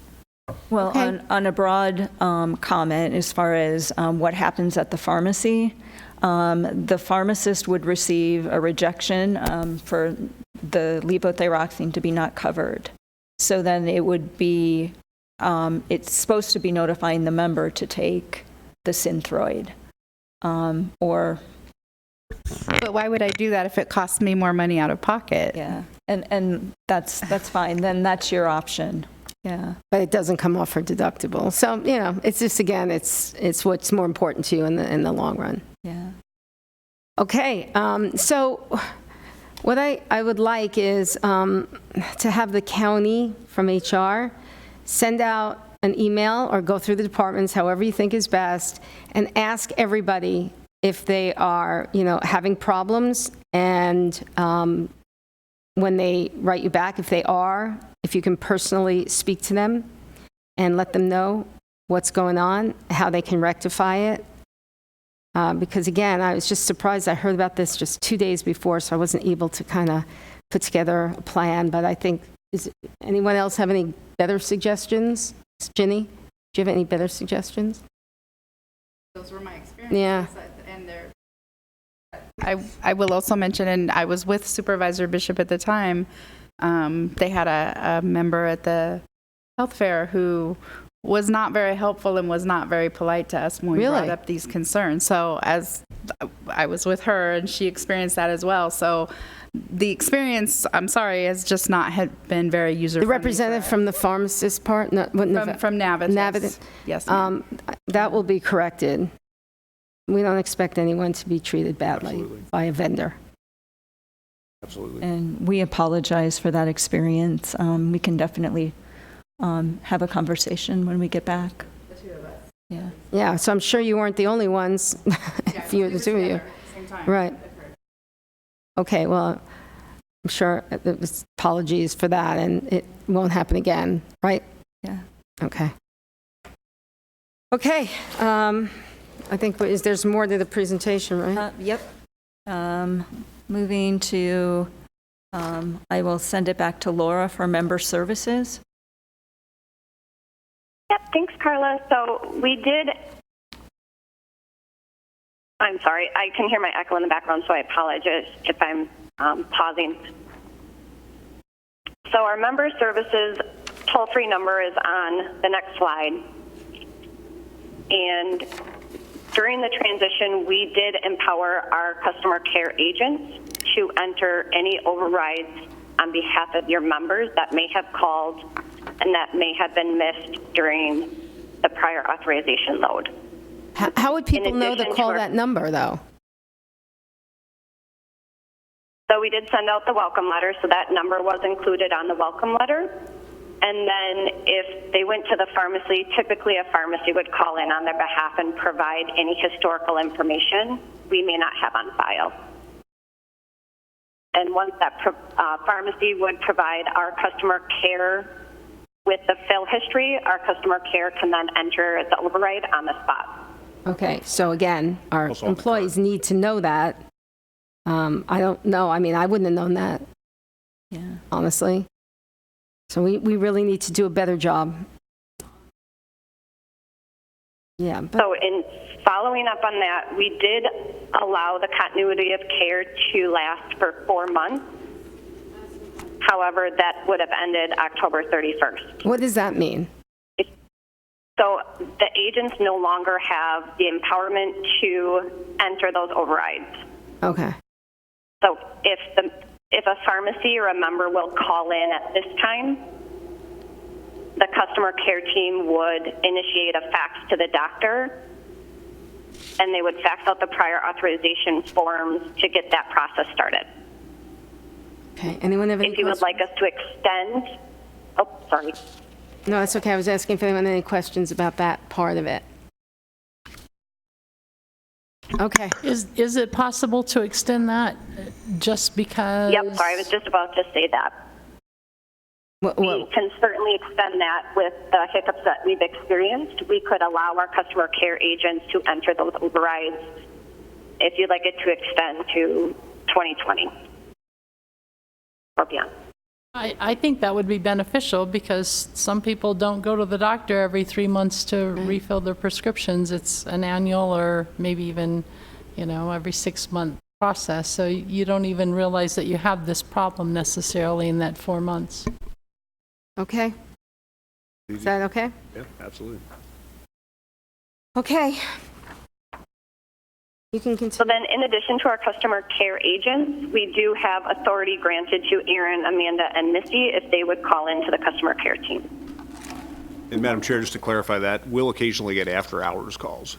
So I had one out of the country where I got called in on a case where, not unrelated to yours, but just, and they needed somebody who could authorize the override. We're not pharmacists. Right. But it was a technical issue on somebody travel, so it takes the HR staff out of it, and it effectively puts us on 24 so we can do the override on behalf of them. Okay.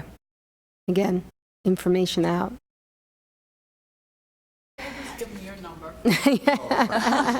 Thanks, Verlyn. Your cell phone. All right. All right, and then the following slide, we have a brief overview of the call volume and the types of calls we've received to our customer care team. So the good news is we did see a decrease in calls between July, August, and September. We did see a slight uptick in October, as is expected after we send out clinical transition letters and also attending the health fair. So I would expect to see that decrease again after October. Okay. All right, and then I'll hand it back to Carla for some of our program overview. Okay.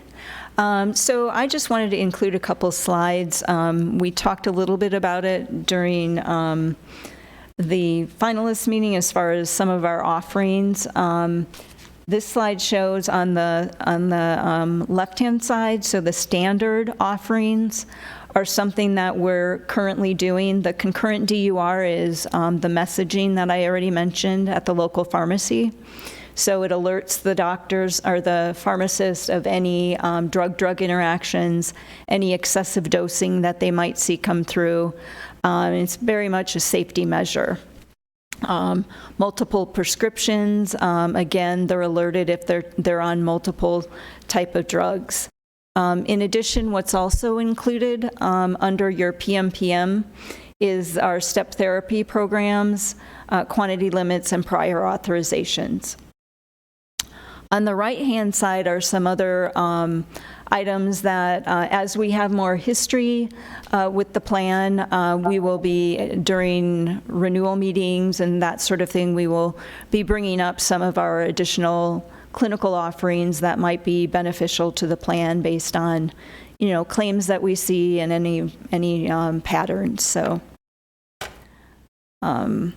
Then I just provided, for completeness sake, a full list of all those messaging alerts that go to the local pharmacist. So I won't go through each of these, but the big ones are drug-drug interactions, excessive duration, and we also see therapeutic duplication, which would be multiple drugs in the same group of categories. All right. And then the other one I wanted to mention is the RDUR, which is retrospective. So once we have 4 months of claims for your members, we will go back and we will look at several items, such as multiple prescribers for that member, multiple prescriptions, controlled substance monitoring, looking at multiple different long-acting, short-acting, other benzodiazepines that are used in combination with those sort of things. So this is where we really find a lot of the issues with opioid addiction and that sort of thing. So what we do then is we send member letters to the prescribing doctors. It can be 5 or 10 prescribers if they're shopping around, so they at least all know what's being prescribed by other doctors. Can I ask a question about that? There's something that says opioid naive. Identifies members with an incoming fill of an opioid claim for greater than 7 days supply if had not filled an opioid claim in the past 108 days. So I'm trying to understand how this works. So let's say I go in and I get a prescription for 30, and I haven't had one for 108 days or more. Yeah. What happens? You guys call me? No, there's a message that's sent to the local pharmacist that's trying to dispense the medication, and it'll say that it's 7-day supply only. It can be easily overridden if the pharmacist Again, so you've taken the doctor out, and so the insurance plan and the pharmacy is basically replacing the doctor. Yeah, that's exactly what you said. You said that you would override what the doctor prescribed. I have kind of a problem with that. But. Okay, well, we are very flexible. We can customize your formulary. If you want us to take any of these edits out, we can definitely do so. I don't know if I am. I have just a little problem with all of this, you know. And it's interference with what goes on between the doctor and the patient, and then leaves the decisions up to basically bureaucrats and administration and pharmacies, which really shouldn't. And that's why we can't get doctors in town. And I can interject. There were similar programs with Magellan, and they also can coordinate with case management side, because what happens here, as we all know, we're all into the opioid thing, but the other balance that's in here where we can involve case management, and we do at times, is the end of life, the ongoing illness, the breakthrough pain for cancer, that type of thing. So there are mechanisms. I want to reassure you, these were in effect at some level with Magellan. They actually, with Navitus, they've got frankly, a much more practiced review where we can tie in case management to make sure that they're not interfering with those cases where the opioids were done. These are specifically targeted at the abused elements and at the indications of abuse. So we're not doing anything dramatically that's why I specifically asked, and I don't want to beat a dead horse, but I specifically asked about this one because it's basically saying it's someone who hasn't taken it or hasn't had a prescription and now has, and there might be reasons to have 30. And so what you're saying is the plan will go to the pharmacy and tell them only to give them 7 days. And I think where you misheard Carla, Madam Chair, is the override issue, meaning the mechanism can be But again, how would the patient know? You know, it could be a family member, whatever. People don't know that they have to call somebody to override it. I mean, that's just our world. But I just have a personal problem with all of that. So if I can just add to something that Erin was saying, so it is pretty much an industry standard, simply because for the opioid naive members, if they get a full 30-day supply of medications, oftentimes that's where they get hooked. If it's a dental program or, why don't they just make it illegal? It would make everything a lot easier. I mean, if it's not that important, you know, if everyone, it's the cons outweigh the pros. It's one of my touch button issues on both sides. So it just kind of, and it's not just opioids, it's all this stuff, you know, that the insurance companies are getting involved in that I don't think they should. But that's just my grandstanding right now. Did you want to say something? Yeah, I agree with what you're saying. I think, you know, it's a doctor-patient issue more likely. And I understand where people like you are coming from, where I'm getting 6 prescriptions from 6 different doctors and filling them at 6 different pharmacies. But, I mean, even if somebody has a back surgery or something like that, they still go through the same thing. And they're in pain, they go to pick up a prescription, it's worth 7 days. Do I have to go back to my doctor? Do I call the insurance? Do I call Jade? How do I fix this because I'm in pain? And my doctor gave me, 15-day supply, and now the pharmacy's saying no. Right, and a lot of people, when they're tied up with back surgery, they can't go out. It's not necessarily that they don't have people either to go. So I think it's just a big inconvenience, and it's really not the business of the insurance company. But I understand, like, people are doctor shopping. I mean, I get that. But this particular one was the one that caught my eye. My only reassurance to you, Madam Chair, is the programs were in before. They may annoy the heck out of you today or whatever, just in general, but they were in before. And that's the balance. And I will tell you, and it goes back to kind of what Verlin just said, the reality is for the people who need these drugs, they really need them. You want to get them. You want to interfere. But unfortunately, with the issue that we're facing nationally and regionally, it's the ones who know every mechanism for sliding through that are hooked, that are not seeking care. That's the challenge. And you're right. The abiding, the qualified, whatever person is caught up in that net. And I can't say the word I want to use. Well, I can go into a 2-hour diatribe about that, but I won't, I promise. All right, so let's go on. Chairman, yes. May I ask a question about that? Have you had experience with Mohave County where this has actually occurred? And that would be one question of that. And then 2, would somebody that is doing this, would they actually provide their insurance card to the pharmacist if they were doctor shopping or something? I'm not sure how this works. I don't think it would be good to speak to Mohave County specifically, but I can tell you that, yes, we have dealt with it on multiple occasions where we were even constrained by HIPAA, where in all appearances there was criminal activity going on, and we were prohibited by counsel from, not your counsel again, from providing that to law enforcement because of HIPAA concerns. But when you see it, when it occurs, and it is rare, because there are ways around it where they can pay out of pocket, and that doesn't appear in your system, but you can see it very clearly. We have seen it very sadly, very egregiously, and potentially criminally. And they're pinging their insurance card. They're hitting the insurance card, yep. And that becomes your clue. We then go back into the case management side to see if there's a diagnosis, the back surgery for Lynn's talking about, end-stage cancer or something like that, and you get an absolutely clean, there's nothing there, and you're the primary payer. And then you see the multiple prescribers, the high densities, and candidly, you can physically map them. Because what happens is every time we all stop at a pharmacy, that data goes somewhere, and you can map that along the highways where they're making runs. So it's not theoretical to us, it's very real. Sometimes it's single-person addiction, sometimes it's diversion for sale. So it is strictly not theoretical. I'm very sympathetic on that issue, but we do see it. And the only way you're going to find it is if you're testing, if you've got places where there's trips that trip the system to look. And that's the unfortunate thing. That's where the average person that really needs these drugs is caught up in it. So what good is this if you can't do anything about it anyhow? You actually can, Berlin. You can, because we have the ability with plans. That's a great question. We have the ability with plans in your case management side to mandate case management intervention and to cut off access to the medications if they refuse. And what's the litmus test for that? I mean, there is a... Yeah, well, the litmus test is essentially go to case management because we want to make sure you're not abusing the drugs. So you have to go and do that.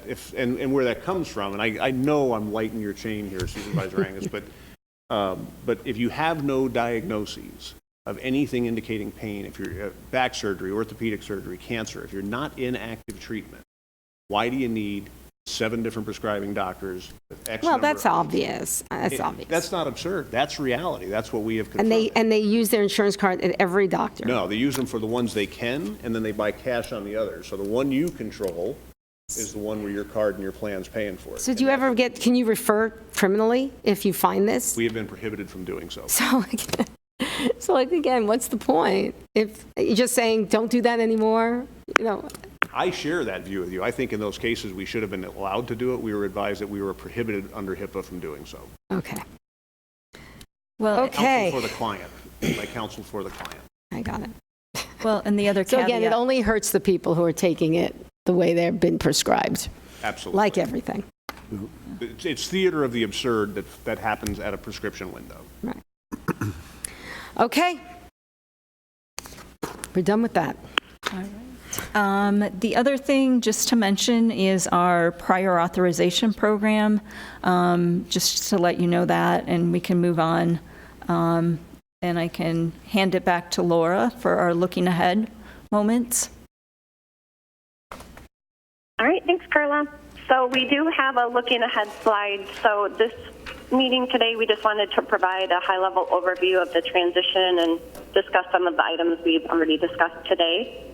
Moving forward, what we hope to bring to the trust meetings are opportunities for changes to your benefit while being mindful of the member disruption that it might bring. So we will run a data, what we call a value summary each quarter for you, so you can see how your plan is performing, and we will look for trends as the months and quarters go by and see what opportunities might be beneficial to your plan. And that could include benefit enhancements or benefit changes. Any opportunities we do bring to you, we will discuss with Erin and team first. And always know that those are just items that are options for you. Nothing that we bring to the table is a mandatory change unless regulated by the government, unfortunately. So we just have some examples of items that we do look for when we're looking at your data. So sometimes we will look for network updates or formulary changes. But we also have programs that would enhance the benefit, such as a copay max program, which looks at manufacturer coupon utilization, or some additional RDUR programs. Any questions? Okay. That's it. That's the end of it. Thank you. Okay. Again, I'll just say it one more time. Any questions for anything that we just heard? I have just a statement. Go ahead.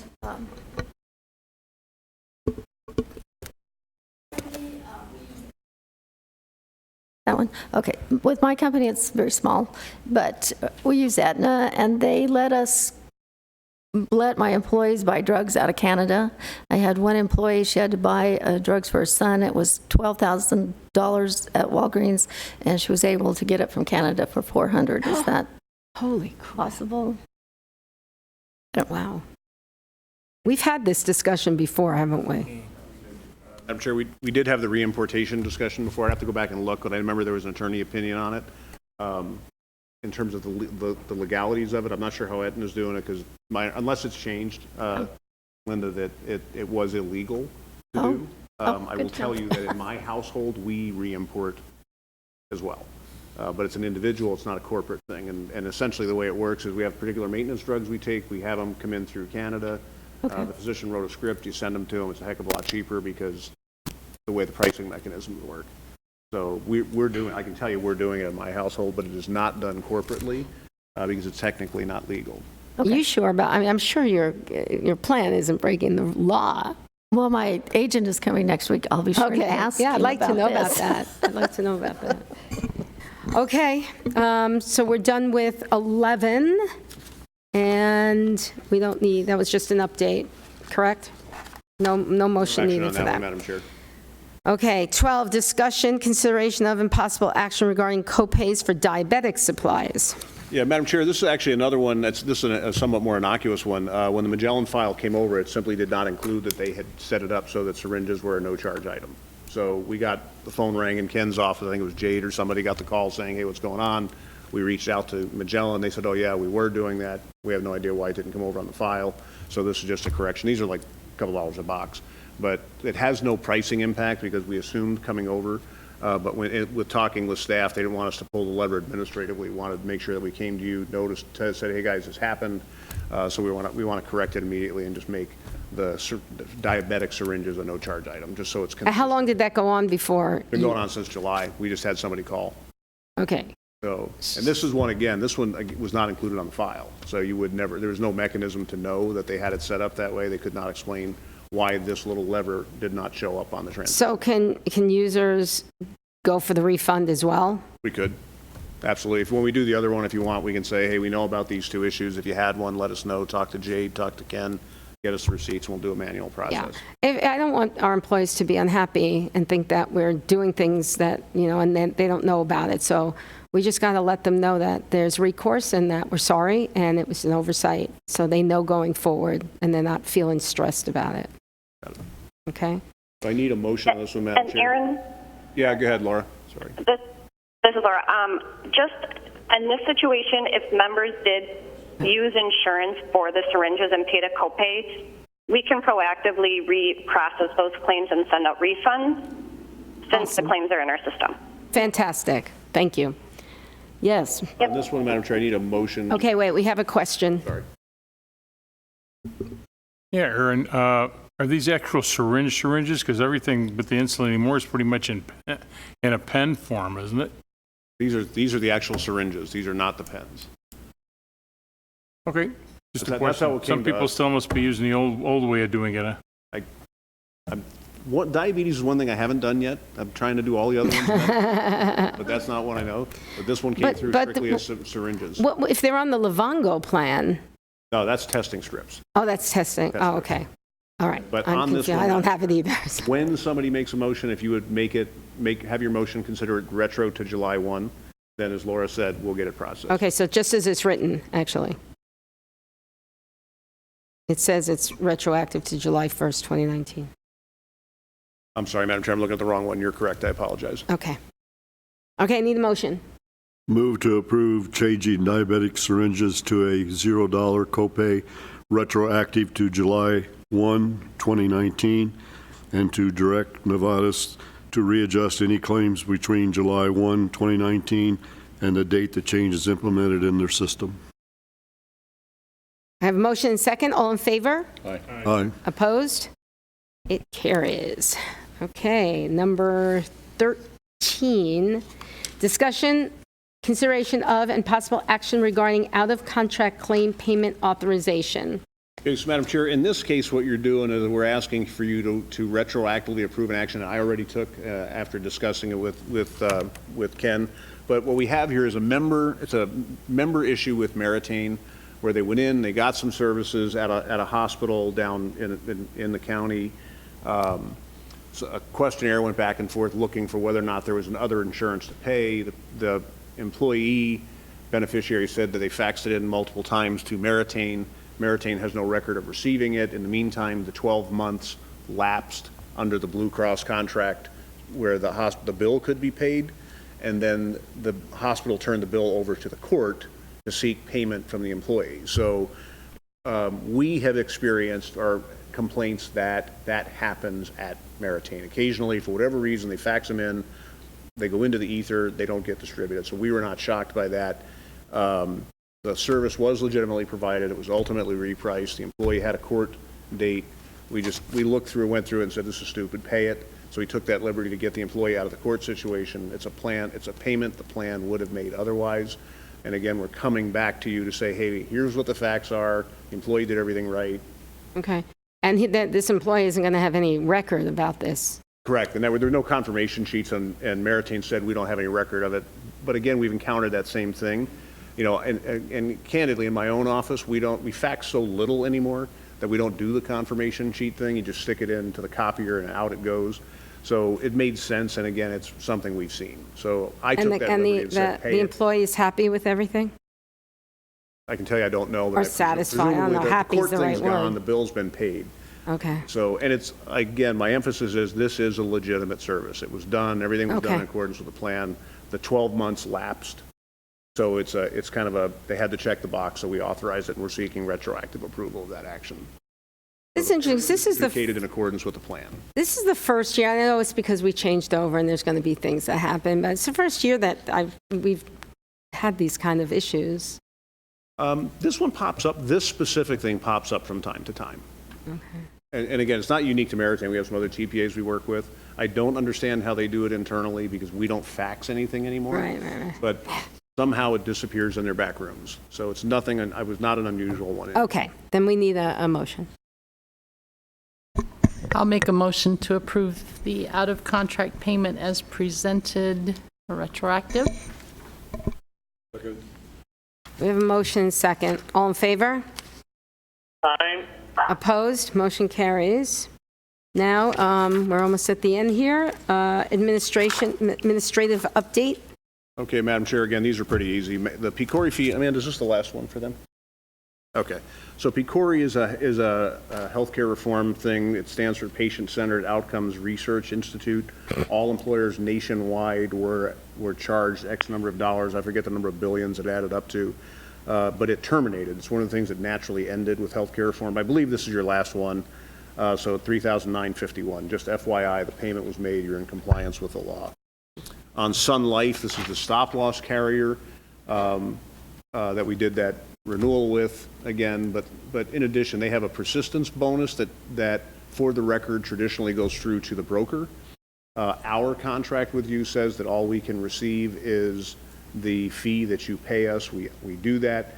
This money, then, what we have them do is write the check to the trust, and we just give you the history. So for the current year, it's $13,000, and cumulatively, it adds up to $115,000 year-to-date for staying with them. So just an FYI again, because those monies are unbudgeted and they drop into the trust.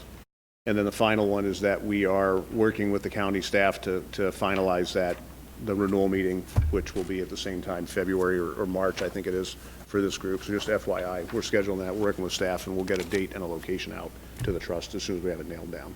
And I'll be happy to answer any other questions, Madam Chair. Anybody else have any questions for Mr. Collins? Okay, then, before we adjourn, I wanted to thank Erin Collins, as always. Fantastic job, and your vendors who are on the phone, and of course, this great board who always comes and asks great questions. And just for the record, again, I want to be copied on everything that goes out to the employees about some of these unintended, we'll just call them unintended consequences that have happened and how it's going to be rectified. And if there's still complaints, I want to hear before 2 days before the meeting. Okay? So if there's nothing else, the meeting's adjourned. Oh, no,